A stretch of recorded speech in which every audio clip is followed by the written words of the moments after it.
है हमारे प्रेमी भक्तों, हम नेकी के विषय में कुछ बताने की कोशिश आपको करेंगे। आज लोग कहते हैं कि नेकी जिसके साथ में करो वो बुरा ही करता है, अच्छा ही नहीं करता है। तो हमारा कहने का सारांश ये है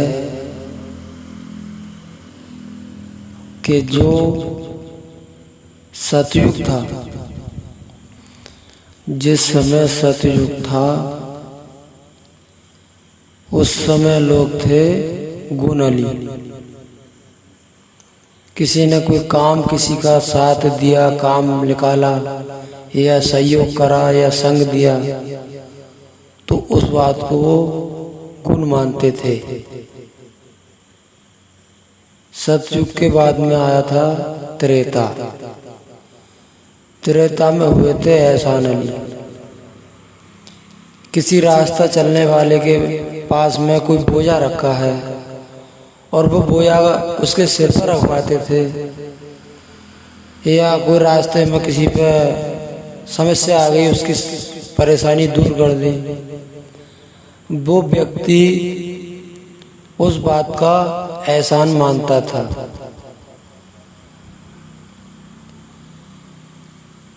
त्रेता के बाद में द्वापर आया था। द्वापर में थे मान अली, एक दूसरे की बात को मानते थे।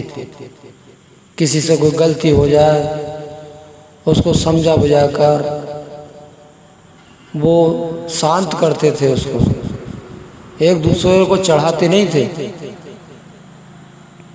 वो उसका निवारण करते थे।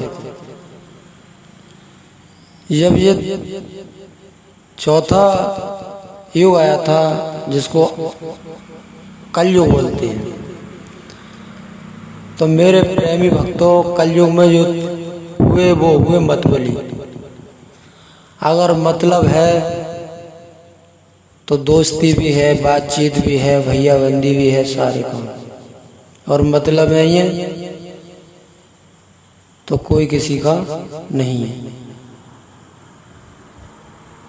तो नेकी कीजिए मगर पहले विचार कर नेकी किसके साथ में की जाए। क्योंकि एक समय की बात है, एक शेरनी अपने बच्चा को छोड़ के खत्म हो गई थी, और वो शेरनी का बच्चा एक बकरी ने पाला था, और बकरी ने पालते पालते अपना दूध पिलाया, और वो एक ही साथ रहता था, सब बकरियों में चुगता था, सारे काम करता था। एक समय ऐसा हुआ कि वो वन के नजदीक जाकर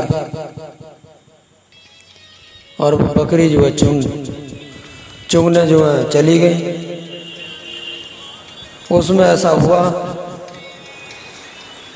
कि उसमें शेर आया निकल के अंदर से और आके बोला कि उसको जो है हमारे बच्चे को किसने पाला है। तो उसने बकरी ने कहा था कि तुम्हारे बच्चे को हमने पाला है। उनने शेर ने कहा जब तुमने हमारे बच्चे को पाला है तो तुमने नेक काम किया है, नेकी करी है हमारे बच्चे के साथ में। अब बताओ आप क्या चाहती हो। तो बकरी ने कहा था हमारा फर्ज बनता है कि हम दूसरे की सहायता करें। उन्होंने कहा ठीक है। वो शेर ने क्या काम करा, वन में से हाथी को बुलाया और हाथी से बोला, हे भाई ये बकरी है और इसको अपने ऊपर बैठा लो और इसे गंगा लाओ नहा कर। गंगा नहाने हाथी ले गया, गंगा में स्नान कराकर बकरी को। फिर वो शेर बोला कि भाई ऐसा है, अपनी कमर पे बैठा कर और हरी हरी पत्ती जो वृक्षों की होती हैं उसे खिलवाओ, ये झाड़ों पे नहीं चुगेगी अब, क्योंकि इसने नेकी करी है। वो झाड़ों पे चुगने वाली जो बकरी थी वो उसके हाथी के कमर पर बैठ गए और वृक्षों की टहनी टहनी खाती थी। इस समय जब देखा तो वृक्ष पे एक बगला बैठा था।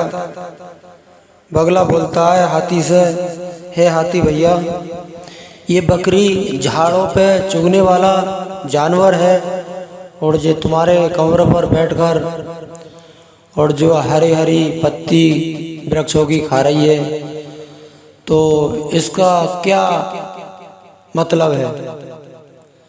हाथी ने कहा था, हे बगला, इसने नेकी करी है और नेकी का दर्जा है जो का आज इसको ये फल मिल गया है। बगला ने दिल में ये सोच ली कि हम भी आज के बाद नेकी करेंगे। बगले के मन में ये विचार जब बना और बगला जब वृक्ष पे से उड़ के जब दूसरे वृक्ष पे जाके बैठा, तो कोई किसान अपने घर से पानी का जो साधन होता है चलाने वाला, जिसको अंजन बोलते हैं, वो अपनी खेती भरने के लिए अंजन को लेके गया था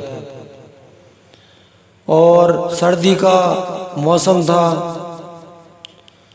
किसान ने अंजन को लगाकर और उसको जब चालू किया तो जहाँ धार गिरती है वहाँ गड्ढा हो जाता है, जिसको कुंडी बोलते हैं।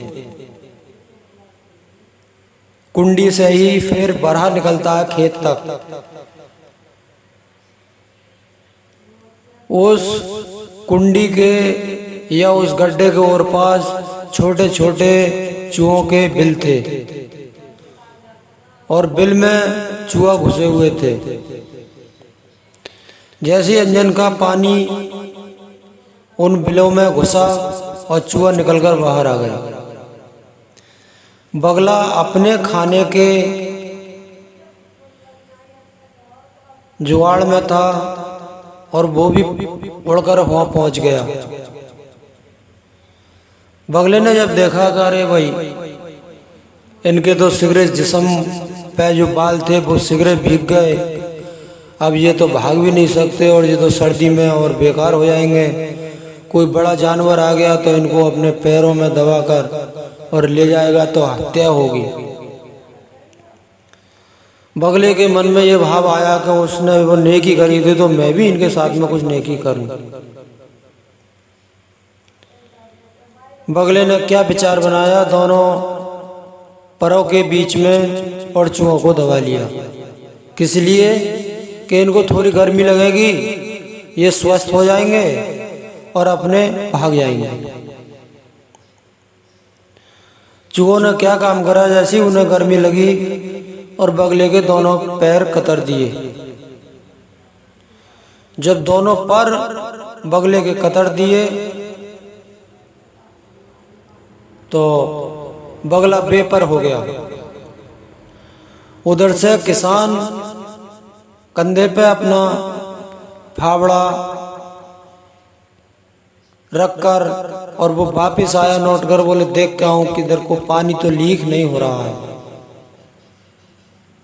जब किसान आया तो किसान ने कहा बगले से कि हे भाई, हम लोग एक ऐसे हैं कि छोटे छोटे जो जानवर होते हैं, बगला है, कौवा है, चिड़ैया है, जो भी छोटे जानवर होते हैं वो मनुष्य को देखकर उड़ जाते हैं।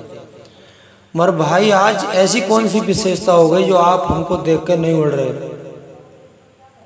बगले ने ये जवाब दिया कि भाई विशेषता ये हो गई कि मैंने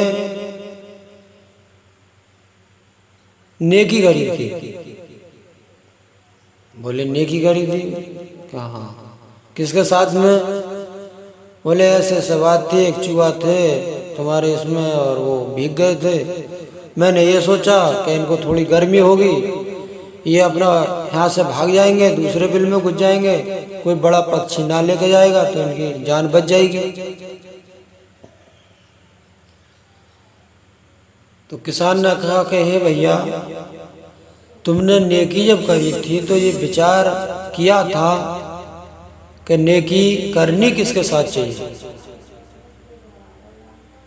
क्योंकि वो शेर का बच्चा था, उसने नेकी का दर्जे का पर्ण निभाया था, और ये चूहे का बच्चा था तो इसने नेकी का असर दिखाया था। इसलिए नेकी करना है अपने परिवार पर, अपने बच्चों पर, अपने शरीर पर, और विचार कर लो, अगर नेकी करने के योग है व्यक्ति, संत, महात्मा, ब्राह्मण या कोई स्त्री, ऐसा ना हो कि आप नेकी करो और नेकी में ही कोई उल्टा फंदा पड़ जाए तो आपको लेने के देने हो जाए। खूब विचार कर दया करनी चाहिए। क्यों करनी चाहिए दया? कि दया धर्म का मूल है। जैसे एक 20,000 की रकम का मूल होता है ब्याज, तो दया जो है वो धर्म का मूल है। मगर दया अपने जिस्म पर, अपने परिवार पर, अपनी पत्नी पर, अपने बच्चों पर और दूसरे पर विचार करके पहले उसको परखो, बातचीत करो, बर्ताव करो, तब नेकी करना। क्योंकि नेकी इस युग में करने के लिए निकलते हैं लोग, मगर कुछ सुनने में ये आता है कि भैया नेकी करोगे तो बदनामी तो आएगी। तो तुम जानते हो आप सब लोग कि पंचायत जो करता है वो अगर दोनों तरफ की डरती जोतेगा या दोनों तरफ की बुराइयों से डरेगा तो पंचायत नहीं होगी। सच्चाई का साथ लेकर जब वो पंचायत करता है तो उसकी पंचायत मानने योग्य होती है। वो बेडर के करता है, उसको अच्छाई बुराई का कोई मतलब नहीं है। वो पंचायत करता है तो उसकी मानने हो रही है। और जो रड़ती जोतता है, बुराई से डरता है, उस पर नहीं होता है कुछ भी। इसीलिए धर्म पे कदम जमाने की जरूरत है।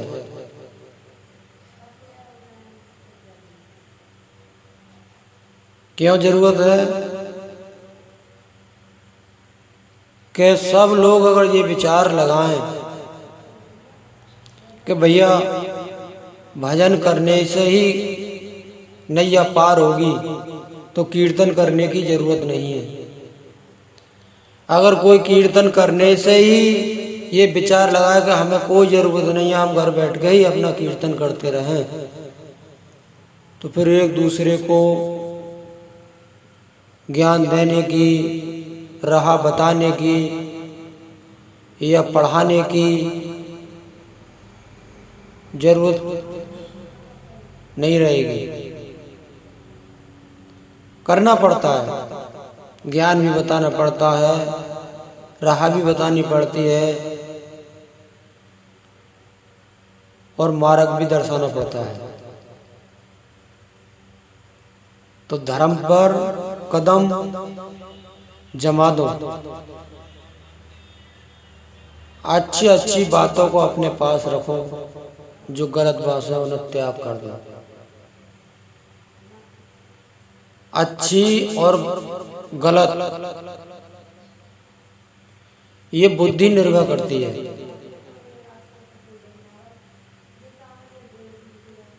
जहां तक भी हो अपने अच्छे विचारों से ही अपने जीवन को चलाएं।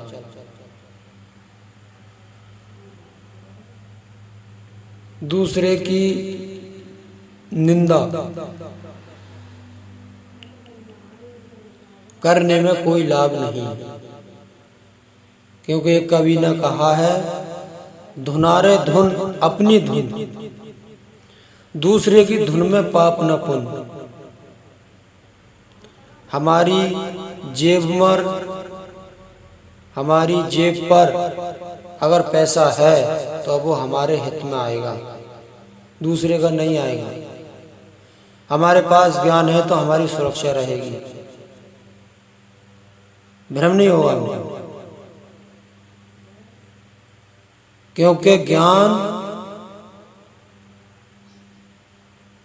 3 प्रकार का होता है। पहला होता है ज्ञान, जो बच्चा पैदा होने के बाद उसको ये ज्ञान होता है कि मैं बच्चा हूँ। फिर उसके माता पिता उसको ज्ञान कराते हैं कि ये तेरे ताऊ हैं, ये तेरे चचा हैं, फिर वो ज्ञान होता है। फिर उसको तो है भ्रम ज्ञान, जिसको भ्रम ज्ञान बोलते हैं। आपने देखा होगा रोड पे वाहन चलाते समय तेज धूप होती है गर्मियों के दिनों में, तो रोड पे ऐसा लगता है जैसे पानी की लहर है, और होता कुछ नहीं है। क्या है? भ्रम दृष्टि। भ्रम दृष्टि होती है जो कि हमें पानी दिखाई पड़ता है पर होता नहीं है। इसी प्रकार से हमें भ्रम ज्ञान होता है। हम ताऊ में, चचा में, भाई में फर्क समझते हैं, देवी देवताओं में फर्क समझते हैं, ये छोटा है, ये बड़ा है, ये हनुमान जी है, ये शंकर जी है। क्यों? कि रामायण में लिखा है 14 आरती 14 पूजा 14 राम और नहीं दूजा, एक ही परमात्मा चारों दिशाओं में विचरता है, सबकी देख रेख करता है, सबके पे दया दृष्टि रखता है। मनुष्य जाने या ना जाने वो सब जानता है।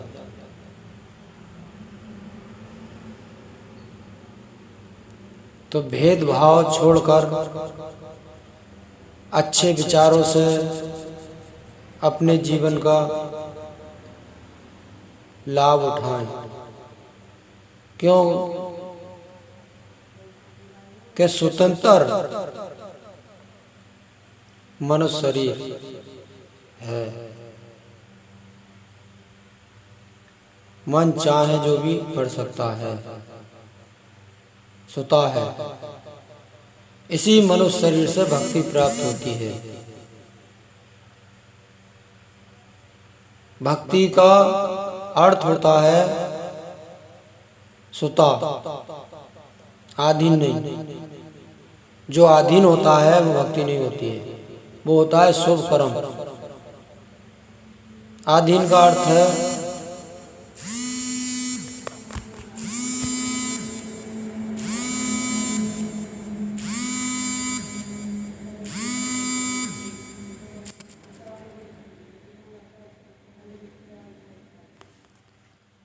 आधीन का अर्थ है